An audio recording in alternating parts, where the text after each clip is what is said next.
कटारे और बुलेटिन की शुरुआत इस वक्त की सबसे बड़ी खबर के साथ।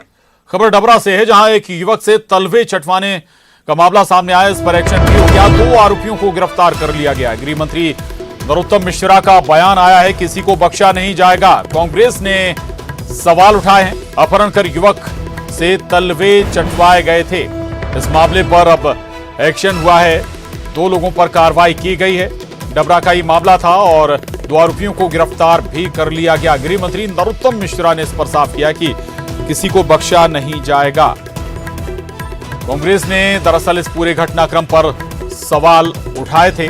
आपको बता दें कि पहले युवक का अपहरण किया गया था, उसके बाद उस युवक से तलवे चटवाए गए थे। तो ये बड़ी खबर इस वक्त की डबरा से। इस मामले में एक्शन हुआ है। गृह मंत्री ने इस पर बयान भी दिया। देखा है वीडियो को, उसमें फरियादी कर्ण के रिपोर्ट पर कायमी कर दी गई है और जो वीडियो में दिख रहे हैं 2 लोग उनमें से गिरफ्तार कर लिए गए। कल एक वीडियो वायरल आया था, सोशल मीडिया पे भी वायरल हुआ था कि एक गाड़ी के अंदर 2-3 लोग बैठे हैं जिसमें एक व्यक्ति की पिटाई की जा रही है। वीडियो को तत्काल में संज्ञान में लिया गया। वीडियो की जब्त करके अभी फॉरेंसिक भेजा जा रहा है कि कहीं उसमें एडिट तो नहीं है।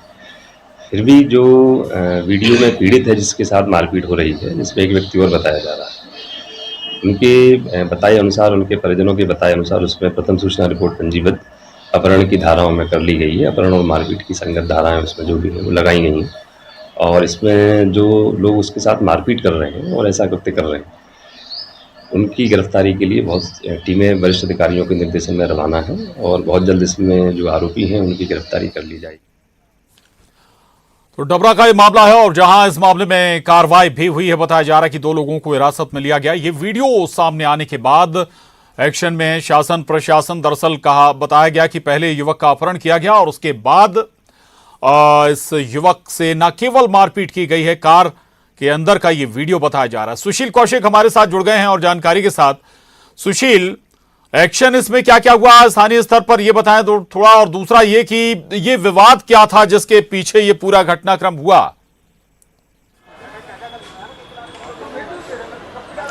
बिल्कुल, देखिए डबरा के जो वीडियो वाले मामले में है, पुलिस ने सख्त एक्शन किया है। अभी थोड़ी देर पहले यहाँ एसपी के सामने जो मुख्य पीड़ित है इसका मोहसिन, वो भी ग्वालियर पहुंच चुका है। उसके भी बयान दर्ज कराने के लिए यूनिवर्सिटी थाने उसे भेजा गया है और इस मामले में अभी तक 4 लोगों के खिलाफ एफआईआर दर्ज की गई है। इसमें अपहरण और लूट का जो केस रजिस्टर्ड किया गया था, उसमें धाराएं और भी बढ़ाई जाएगी। अब चूंकि मुख्य पीड़ित मोहसिन भी अब पुलिस के पास पहुंच चुका है, तो अब इसमें और भी धाराओं का इजाफा किया जाएगा उसके बयान के बाद।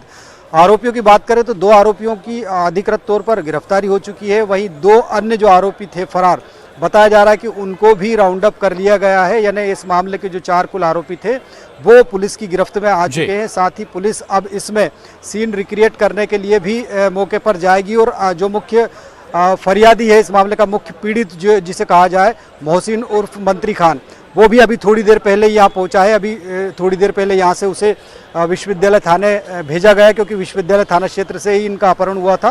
विश्वविद्यालय थाना क्षेत्र में ही ये पूरी एफआईआर दर्ज की गई थी। तो आप देख सकते हैं कि जो अभी इस समय पुलिस कंट्रोल रूम में लगातार उसी मामले को लेकर कार्रवाइयां चल रही है। देखिए, एडिशनल एसपी राजेश दंडोतिया हमारे साथ है। दंडोतिया जी से बात करने की कोशिश करेंगे। सर, डबरा वाले मामले में किस तरह का एक्शन हुआ है?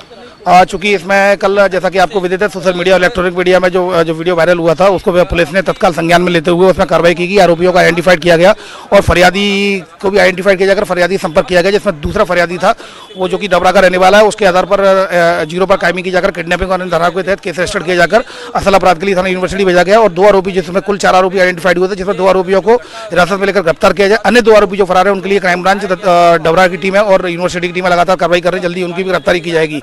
वहीं दूसरी ओर जो मुख्य फरियादी था, जिसको जो वीडियो में मारपीट करते हुए दिखाई जा रहा था, उसको आइडेंटिफाइड किया गया और उसके परिजनों से संपर्क किया गया। तो घर पर होना नहीं बताया, उनके बताया गया कि बामों पर अपने मामा के यहाँ गया हुआ, तो वहाँ संपर्क किया गया। तो फिर वो संपर्क करने पर वो आज एसपी ऑफिस में यहाँ पर आया है। उसको तत्काल उसको थाना यूनिवर्सिटी, जहाँ पर कि असल अपराध कायम है, वहाँ पर भेज दिया गया है। उसके स्टेटमेंट लिए जाकर उसके स्टेटमेंट में आए हुए तथ्यों के आधार पर कार्रवाई सुनिश्चित की जाएगी। तो सख्त कार्रवाई की जाएगी, एडिशनल एसपी राजेश दंडोतिया का कहना है। और अभी एसपी ऑफिस में एसपी ने भी खुद जो मुख्य पीड़ित थे मोहसिन, उससे बात की है और यहाँ से अब यूनिवर्सिटी थाने उसे भेजा गया है ताकि उसके बयान दर्ज किए जा सके और अधिकृत जो घटनाक्रम हुआ था उस घटनाक्रम के बारे में पूरी पुलिस जांच के लिए ये एक तरह से जो बयान होंगे वो बहुत महत्वपूर्ण होंगे। तो अब 2 अन्य जो आरोपी है वो भी अभी बताया जा रहा है कि पुलिस की हिरासत में आ चुके हैं। तो कुल मिलाकर इस मामले में 4 आरोपी पुलिस द्वारा तो ये बड़ा और त्वरित एक्शन है। सुशील रहिएगा, मैं लौटूंगा आपके पास। शैलेंद्र भदौरिया भोपाल से हमारे साथ जुड़ गए हैं। शैलेंद्र, अपराध के पीछे की वजह इसमें जो भी रही हो वो एक अलग मसला है, लेकिन ये जरूर दिखाता है कि त्वरित एक्शन इस मामले में हुआ है और सत्ता के स्तर पर, शासन के स्तर पर भी सक्रियता लगातार बरकरार है। देखिए, बिल्कुल आपने ठीक कहा कि इसमें काफी सक्रियता पुलिस की तरफ से और यहाँ तक कि सरकार की तरफ से बढ़ती गई, क्योंकि जिस तरीके से देखने में आया था कि सीधी मामले में जिस तरीके से कांग्रेस ने उस मुद्दे को लपका था और उसके बाद लगातार सरकार पर हमलावर रहे थे, तो ऐसे में सरकार बिल्कुल नहीं चाहती थी कि इस मामले को लेकर किसी तरह की कोई राजनीति आगे बढ़े। हालांकि इसको लेकर कांग्रेस के पूर्व अध्यक्ष अरुण यादव ने जरूर ट्वीट किया था और उन्होंने कहा था कि इस तरह का जंगल राज जो है वो मध्य प्रदेश में चल रहा है, लेकिन उसके पलट के तत्काल उनको जवाब आता है कि इस मामले में कार्रवाई कर दी गई है, 2 आरोपी है उनकी गिरफ्तारी कर ली गई है, बाकी आरोपियों की गिरफ्तारी के प्रयास पुलिस कर रही है। इसके साथ ही ये कोई घटना एकदम से नहीं हुई है, बल्कि क्रिया की प्रतिक्रिया है। गोलू और मोहसिन का पहले भी विवाद हुआ था और मोहसिन की तरह और ने अपने कुछ साथियों के साथ मिलकर गोलू और उसके साथियों के साथ मारपीट की थी, जिसका FIR भी डबरा थाने में दर्ज की गई थी। और उसी के बाद ये, उस घटना के बाद ये 2 घटना का जो क्रिया है उसकी जो प्रतिक्रिया देखने को मिली है। तो इस मामले में जब पुलिस ने मामला दर्ज कर लिया, 2 आरोपियों को गिरफ्तार कर लिया, पुलिस का दावा है कि जो बाकी आरोपी हैं उन्हें भी जल्द से जल्द गिरफ्तार कर लिया जाएगा। तो इस पूरे मामले में न केवल स्थानीय पुलिस बल्कि अगर बात करें तो राज्य स्तर पर भी काफी सतर्कता बरती गई, उसके बाद इस कार्रवाई को अंजाम दिया जा सका है। जी बिल्कुल बिल्कुल, शुक्रिया शैलेंद्र आपका इस जानकारी के लिए। तो यानी कि एक्शन इसमें लगातार जारी रहेगा। सुशील, आपका भी शुक्रिया। आगे बढ़ेंगे और अब बड़ी खबर राजगढ़ से, जहां पचोर में फिल्मी अंदाज में व्यापारी का अपहरण हुआ। सुबह सड़क किनारे व्यापारी का शव बरामद हुआ है। रात में व्यापारी को रोककर बदमाशों ने अगवा कर लिया था। रात में पुलिस अगवा व्यापारी की तलाश में जुटी रही और इसके बाद सुबह व्यापारी राधे श्याम गुप्ता का शव बरामद हुआ है। पुलिस अब मामले की जांच में जुटी हुई है। ये बड़ी खबर राजगढ़ से है। क्या वजह रही यह भी साफ नहीं हो पाया, क्यों राजगढ़ के पचोर में व्यापारी का अपहरण हुआ और उसके बाद उसे मौत के घाट भी उतार दिया गया।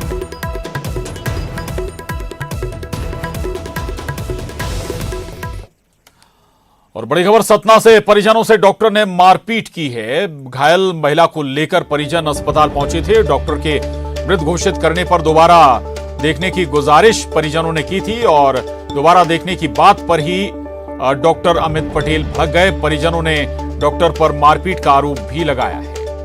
डॉक्टर के मारपीट करने का वीडियो भी सामने आया है। रामनगर सामुदायिक स्वास्थ्य केंद्र का ये मामला है।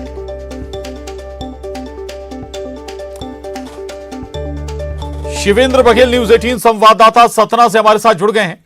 शिवेंद्र, अगर ये गुजारिश की थी कि भाई दोबारा देख लें वाकई जान है या नहीं, इसमें नाराजगी की क्या बात थी? डॉक्टर साहब क्यों भड़क गए? देखिए, मैं आपको बता दूं कि कल ही एक बड़ा मामला सामने आया था, मजगमा का आया था, जहां पे 2 डॉक्टर शराब पीते कैमरे में कैद हुए थे।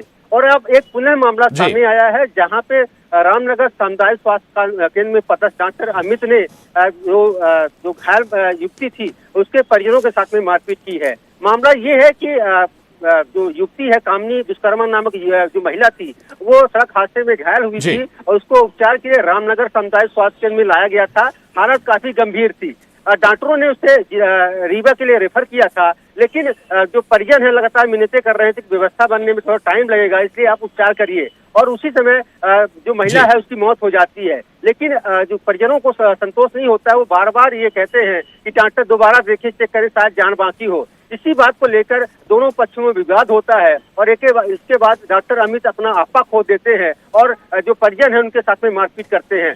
इस पूरे मामले में डॉक्टर की तरफ से भी रामनगर थाने में शिकायत दर्ज कराई गई है। वहीं जो जिसके साथ में मारपीट हुई है उन्होंने भी लिखित आवेदन रामनगर थाने को दिया है।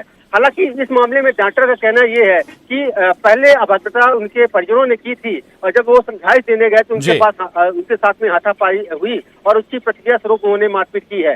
तो कुल मिला के अब पुलिस इस पूरे मामले में जांच कर रही है। लेकिन बात सतना जिले की करें तो सतना जिले का स्वास्थ्य अमला बेलगाम हो चुका है। आए दिन इस तरह की तस्वीरें सामने आ रही है, चाहे मजगमा की हो चाहे रामनगर की हो, और इससे साफ जाहिर होता है कि डॉक्टरों पर प्रशासन का अंकुश कम है।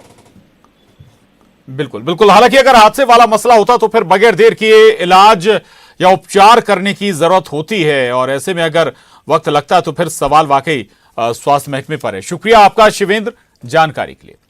आगे बढ़ेंगे। अशोकनगर से बड़ी खबर है। सड़क हादसे में 2 भाइयों की मौत हो गई है। अशोकनगर में बाइक अनियंत्रित होने से यह हादसा पेश आया है। स्पीड ब्रेकर आने से अनियंत्रित होकर दोनों भाई गिर गए। गैस सिलेंडर से भरे ट्रक की चपेट में आए बाइक सवार और मौके पर ही दोनों भाइयों की मौत हो गई। इंदौर के रहने वाले हैं दोनों मृतक। पुलिस ने शवों को पोस्टमार्टम के लिए भेज दिया है। सिटी कोतवाली क्षेत्र के बरखेड़ी के पास की यह घटना है।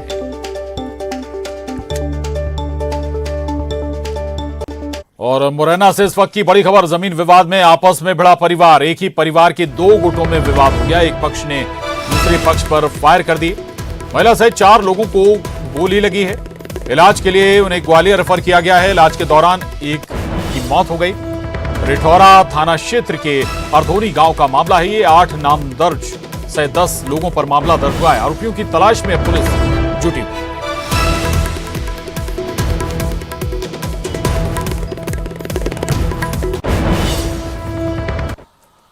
शिवपुर से बड़ी खबर है। 2 घंटे गुल रही जिला अस्पताल की बिजली। गर्मी और उमस से मरीज परेशान होते रहे। पीडियाट्रिक वार्ड में भर्ती थे कई बच्चे।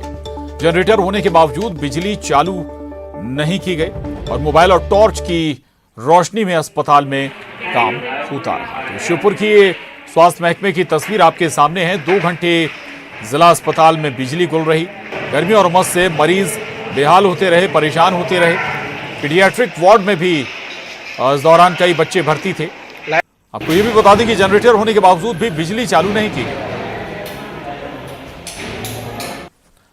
भोपाल से बड़ी खबर। मध्य प्रदेश सरकार भी अब जुड़वा बच्चों को मानेगी सिंगल चाइल्ड। पहले डिलीवरी में जुड़वा बच्चे हुए तो मिलेंगे 2 इंक्रीमेंट। केंद्र सरकार समेत देश के लगभग 10 राज्यों में जुड़वा बच्चों को सिंगल चाइल्ड माना जाता है। जुड़वा बच्चों के बाद नसबंदी करवाना होती है। जुड़वा बच्चों के बाद शासकीय सेवक के स्वयं या पति अथवा पत्नी के नसबंदी कराने पर उसे 2 इंक्रीमेंट मिलेंगे।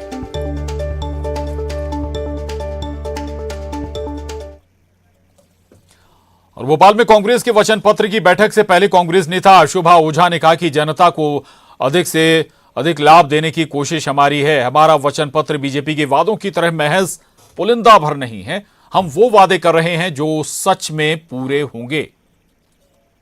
वचन पत्र की आज बैठक है और तमाम जो अलग अलग वर्ग हैं प्रदेश के, चाहे वो युवा हो, चाहे महिला हो, चाहे किसान हो, चाहे तमाम मजदूर हो, तमाम वर्गों के लिए सोच रखती है कांग्रेस पार्टी और एक अच्छा वचन पत्र आएगा जिससे हर वर्ग के उत्थान के लिए जिसमें बिंदु होंगे। और आगामी चुनाव को लेकर बीजेपी महासचिव ने एक बड़ा दावा किया है। न्यूज 18 से खास बातचीत में कैलाश विजयवर्गीय ने कहा कि मध्य प्रदेश में बीजेपी 2/3 बहुमत से सरकार बनाएगी। 150 से ऊपर बीजेपी की सीटें आएंगी। वहीं लोकसभा चुनाव पर कहा कि मोदी जी देश के नेता हैं। जो देश भारत को कुछ नहीं समझते थे वे आज मोदी जी की बात कर रहे हैं। ये हमारे लिए गौरव की बात है। प्रधानमंत्री जी शंखनाद कर चुके हैं। लगातार मध्य प्रदेश में दौरे भी बढ़ रहे हैं प्रधानमंत्री जी के और गृह मंत्री अमित शाह जी के भी। कैसे आप देखते 23 के आखिरी में जो मध्य प्रदेश का चुनाव है, कैसी संभावनाएं आप देखते हैं? देखिए, मध्य प्रदेश में 2/3 बहुमत से सरकार बनेगी। कोई नहीं रोक सकता इसको। अब की बार 200 पार, 200 नहीं 150 से ऊपर सीट आएगी। जी। 150 से ऊपर आएगी। मैं लफ्फाजी नहीं करता हूँ या झूठा नारा दूं, ऐसा नहीं। 150 से ऊपर 100% बीजेपी की सीट आएगी। और जहाँ तक 2024 की बात है, अगर आप ही अकेले में बैठ के सोचो कि मोदी जी के अलावा देश का नेता कौन है, तो आपको कोई दिखेगा ही नहीं। तो एक आप पत्रकार नहीं हो और एक नॉर्मल मतदाता हो, तो आप सोचोगे यार मोदी जी के अलावा किसको वोट दूं? कौन है जिसको वोट दे, जो देश संभाल सकता है आज की तारीख में? मोदी जी के अलावा कोई दिखता ही नहीं। मैं तो अच्छे अभी मैं हमारे यहाँ महाजनसंपर्क अभियान हमने किया था मोदी जी के 9 साल पूरे होने पर, तो हम कुछ श्रेष्ठी जनों से मिले थे, रिटायर्ड हाई कोर्ट जज से, रिटायर्ड कुलपति, ब्यूरोक्रेट्स। जो ब्यूरोक्रेट्स कांग्रेस की मानसिकता के थे, वो कहना है यार मोदी जी आवश्यकता 10 साल और, अभी 10 साल मोदी जी और रहना चाहिए, देश बोले पता नहीं कहाँ पहुंचा देंगे। एक खबर चल रही है अब तो फ्रांस भी योगी जी की डिमांड कर रहा है। हाँ भाई, ऐसा है कि आप देखिए कि वो देश जो भारत को कुछ नहीं समझते थे, अब वो मोदी जी की बात करते हैं, वो योगी जी की बात करते हैं, वो अमित शाह की बात करते हैं, तो ये हमारे लिए बहुत गौरव की बात है। और बात विभाग में ये पूरा एक्सक्लूसिव इंटरव्यू देखिए रविवार रात 7:55 पर। और अब रुक करेंगे सिटी टॉप 20 का।